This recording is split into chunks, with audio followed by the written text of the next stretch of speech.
I'd like to call the meeting to order. We do have a quorum.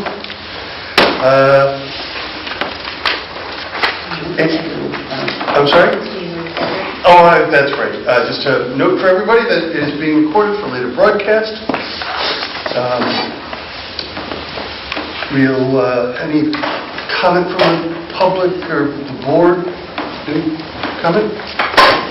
Chair's report. I want to get the committee up to speed on a couple of conditions as we get towards the end of the project that we're still addressing. One of which is that we've noticed that there's been some issues around water to what is the student parking lot.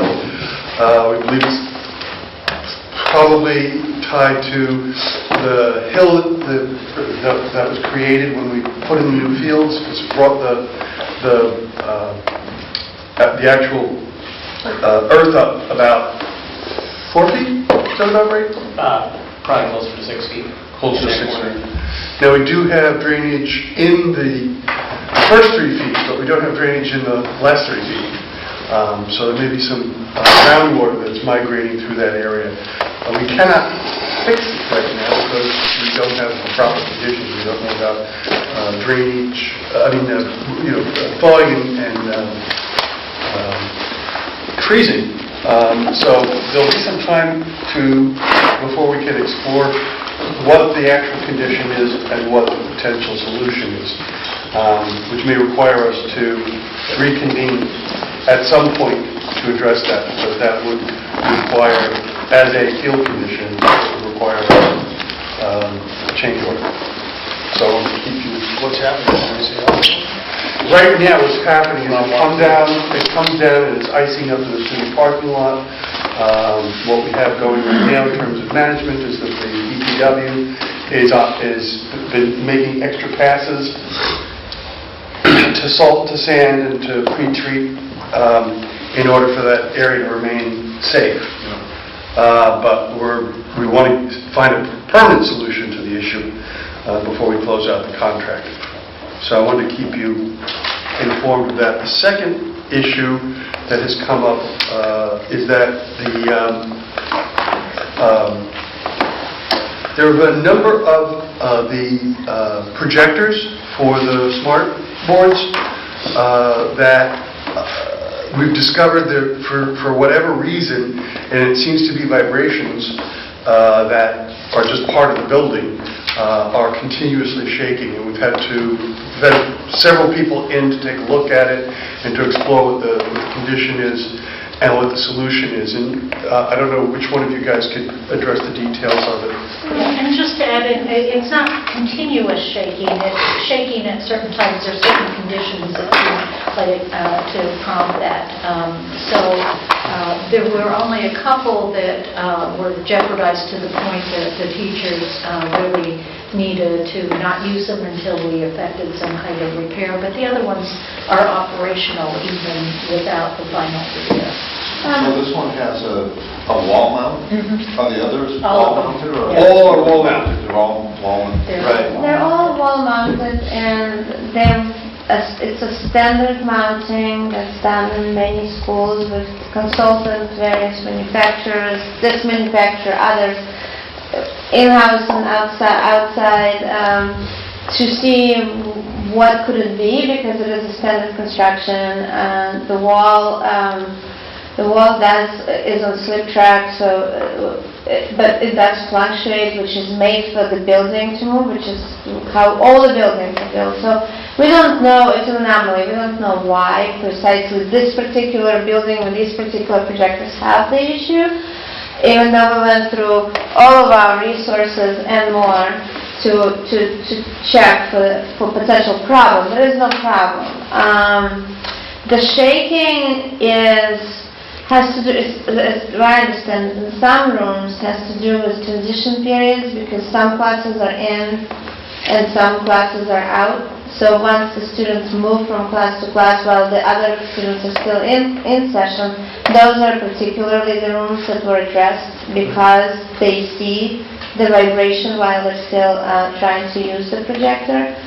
We've identified 19 rooms 19 rooms? Phil?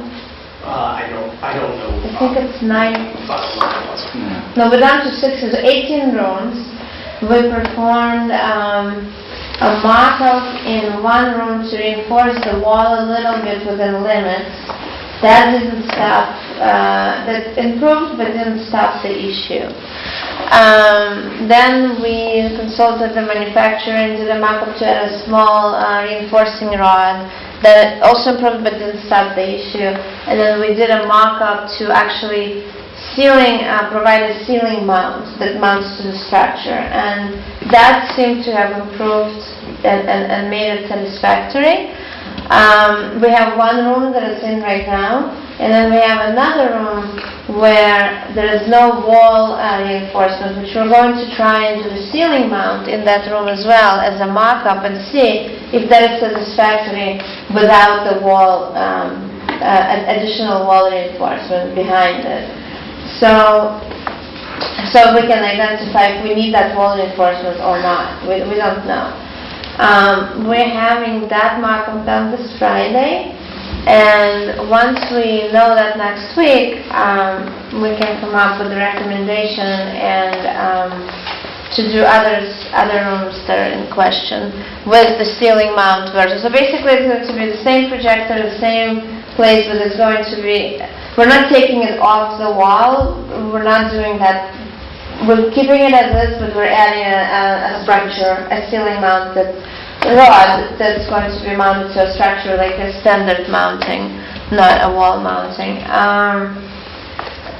So we will first know, we're looking at a quote, we're working with the manufacturer on a quote to provide a cost for all of them to be done at once, which may be a cost savings there, and then we also have some contingency money left within the technology budget. So we don't have hard numbers right now. Once we have all the information before next month's meeting, we will have to present it to you because we will most likely need to ask to transfer money from owner's contingency, which isn't going to be a lot, with about 10,000, I'm assuming, to do all of these projectors.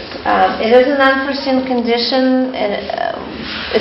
Everything was built to spec. There's no fault. We've checked projectors. We've taken them out. We've put different ones in.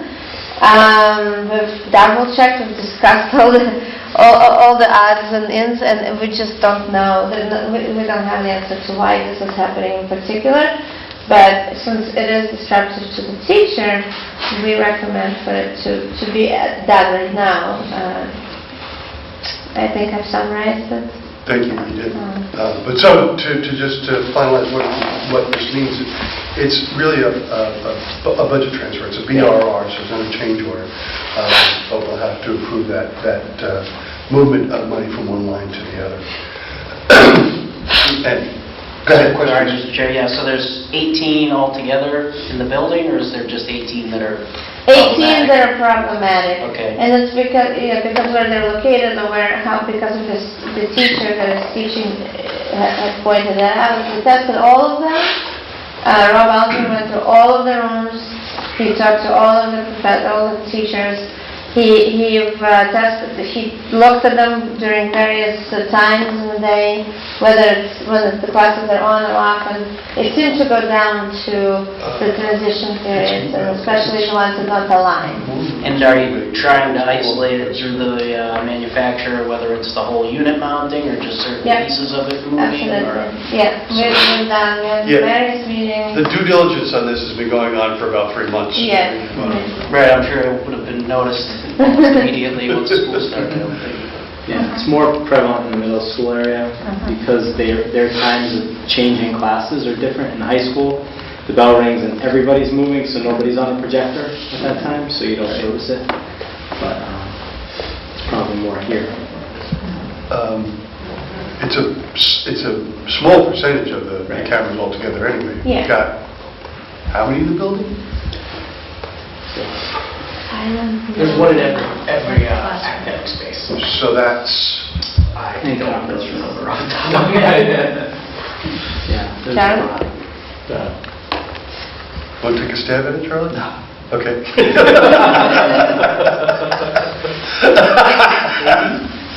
That's where I was heading. I was thinking somewhere in the neighborhood of 80. 80 or 100. Somewhere between 80 and 100, yeah. All right, so I wanted to keep the committee up to speed on that, because at some point we'll need to take action on it. Right now, this is just for your information. Any other questions on that? Okay. Meeting minutes, any corrections? Goes here. Mr. Chair, Yes, sir. on item 7, I believe there were no commitments or BRRs presented at this meeting. Would agree with you. Yep. So we'll correct that? Correct. And I'm sorry, I can't recall whether you were here or not. I just went based off what was on the signage. Oh, it's signage? Yeah.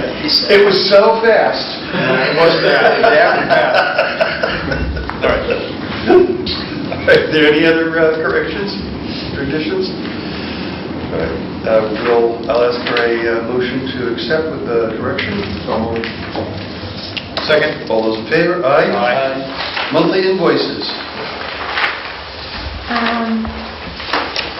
Next, page 5.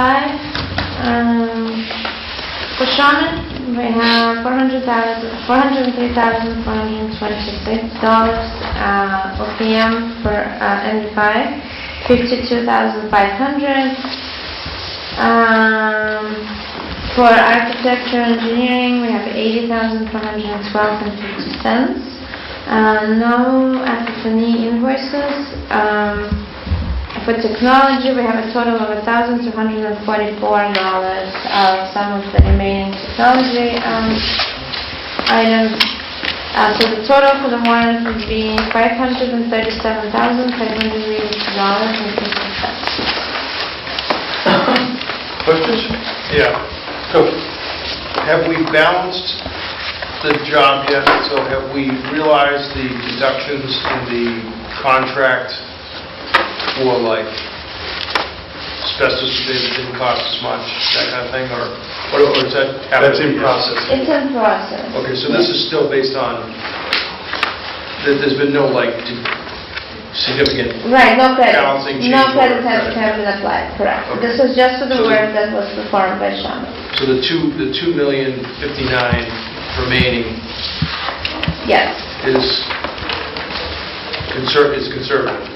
yes. There's some of that doesn't. That's very conservative. Okay. Kind of How much is left? Just out of curiosity. I think we're around 790. 790 including retainage or on top of the retainage? That would be inclusive of retainage. Oh, okay. So you're talking 1.3 of that is coming back roughly? No, I'm sorry, I misspoke. 790 is the value of what I'm tracking as potential comeback. So you're talking 460 plus 790, retainage plus 790? No, the retainage is money that's going to eventually get paid. Yeah. So, Oh, you're 790 is what's coming back? 790 is what's coming back. Okay, I got you. The Great. credits that we've taken throughout the project. Right. Credits, the GMP contingency that's not been used. Okay. That is not included in, so the 790 was not accounted for when we're tracking the under budget roughly $2.5 million. Yeah. That that's what we're assuming at the moment that all of the GMP money will be spent, and that's to be conservative. So Yeah, we're right. not saying it will be, we're just assuming. Yeah. That's The okay. 2 point whatever million is the contingency, so we have. Yeah.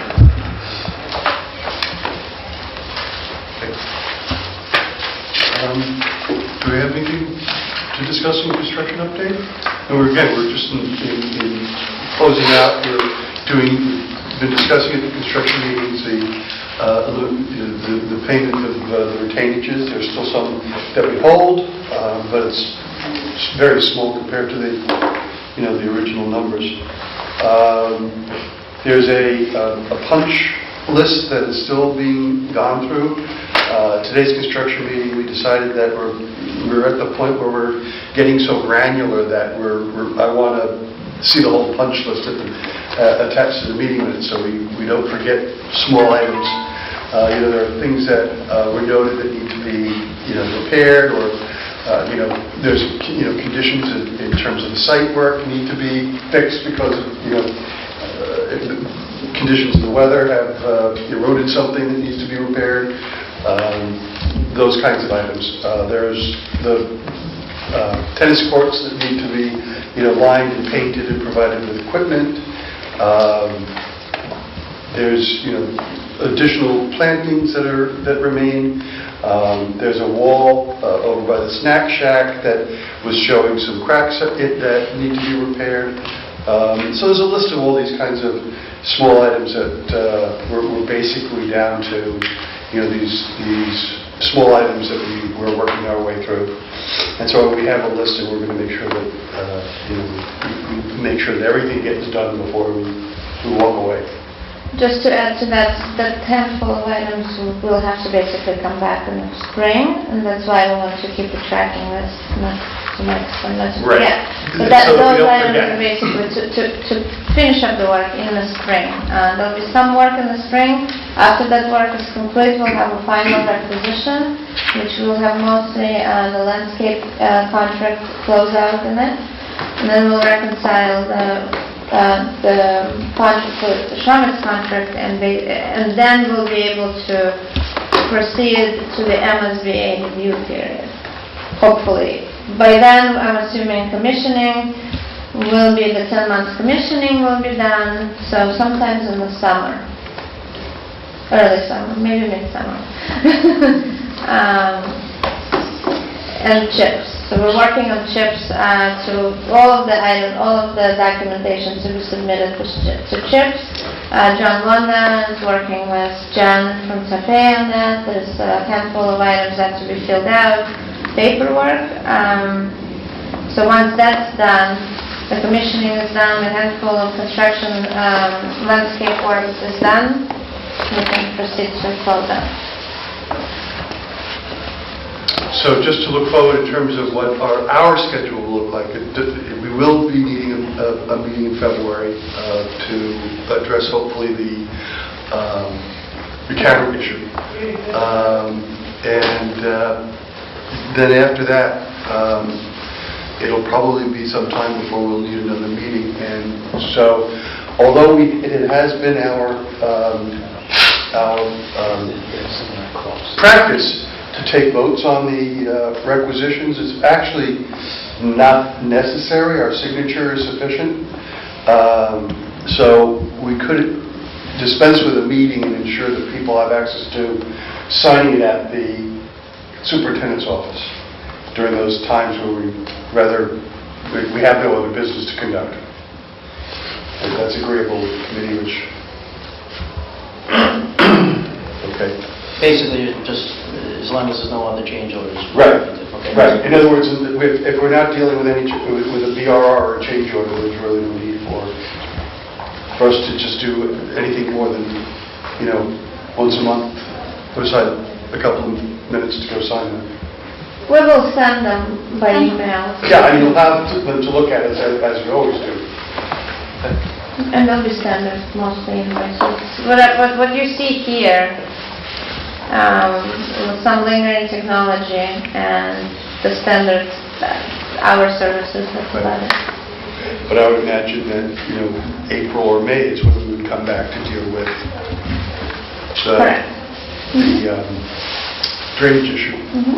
And then you're still going to have, this spring, you're going to have to establish landscape. The landscapers have work to do, finished work to do, so you're not going to be done with the full extent of the contract, I wouldn't think, till June or...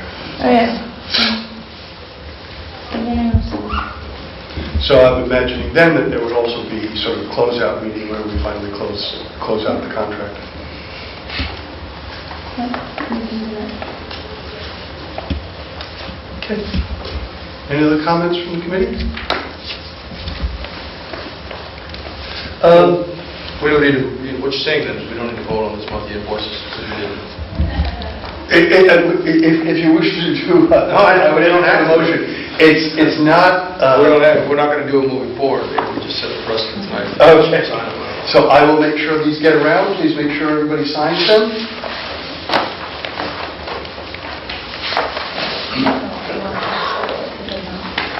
And you can also take a look at the application for payment. John, since we have a minute, could you just give us a quick update on, I know it's not completely related to the solar project, but changes on that? So Collect Energy is the solar developer. They're putting in a 349 kilowatt solar array, and there was a change to their panel locations a couple times. So they are still moving panels, but all the panels are on the roof.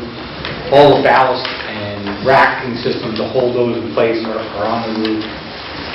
They have brought their electricians to the site. They're using a company called Lighthouse, and they are working towards getting this thing completely constructed. But I'm still sure they're probably a good number of weeks away from being complete.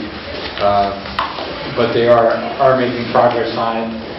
They are tied in with Greenwood, the roofing company. So any repairs, and it had to be a few repairs because they're moving so much material to the roof. There were some holes in the membrane made that Greenwood had to repair. So Greenwood has been out a number of times. They also must make any penetrations to the roofing membrane that are made, and that's all in keeping with keeping the roof warranty, which at this point we don't have a roof warranty in place yet. Greenwood still owes that for the project, so we're actually in a reasonably good position where Greenwood at the conclusion of the project, the solar project, will have to close out, and with Sarnafeld, the roofing manufacturer, I'm going to be able to get that roofing warranty. So it's going along not as smooth as I would like, but it's not way on track either. But I would imagine that by sometime in March, we should be hopefully generating electricity and tied in with Unitil for interconnection. Any questions? Terrific. I just wanted to note that Facebook popped up a memory this past week that said the town voted on the school 3 years ago this week. So again, want to thank everybody for the long, hard slog. Unless there's any other business, I'll take a motion to adjourn. So moved. Second. All those in favor? Aye. Aye.